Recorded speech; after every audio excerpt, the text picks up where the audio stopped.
Hello guys, good morning. Papakita ko pala sa inyo yung yung mini garden ko dito sa harap ng apartment ko. Ito nga guys yung yung tanim kong kangkong dito sa harap ng apartment ko. Pwede na nating hakapisin pa. Yan, malalaki na. Pwede na nating tabunan. Ang isang puno pala ng diyan, yung kamote. Tapos puro kangkong na. Yan, ito yung hakapisin nating ulamin na natin. Yan, mapapakinabangan na natin yung tinanim natin. Tapos itong bakante na to, tinanim naman ko din ng ng kalabasa guys. Yan, medyo maliliit pa sila. Medyo late na akong nagtanim, pero hindi ko alam kung pwede pa to aabot pa hanggang winter. Nag-winter na kasi dito. May pang ilang puno ng ukra at kalabasa. Ayan, so antay-antayin lang natin ng hanggat sa mapapakinabangan natin guys. Ayan, diskarte lang dito guys. Mahilig kasi ako magtanim. Sa pag may bakante sa apartment ko na lupa, talagang tataniman ko talaga yan. Mga guys, mag-harvest na tayo ng kangkong.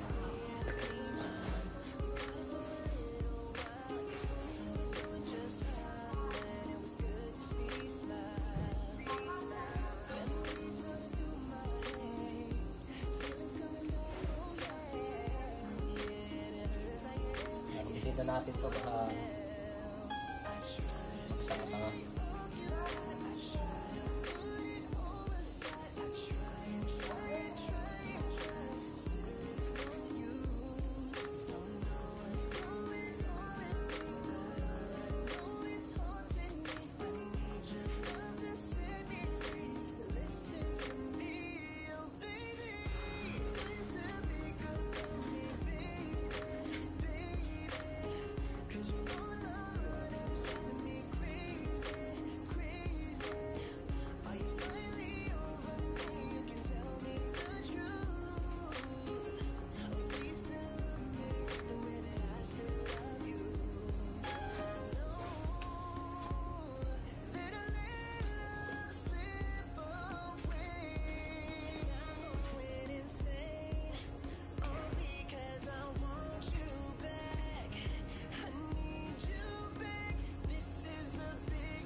So guys, medyo madami-dami din yung nakuha natin.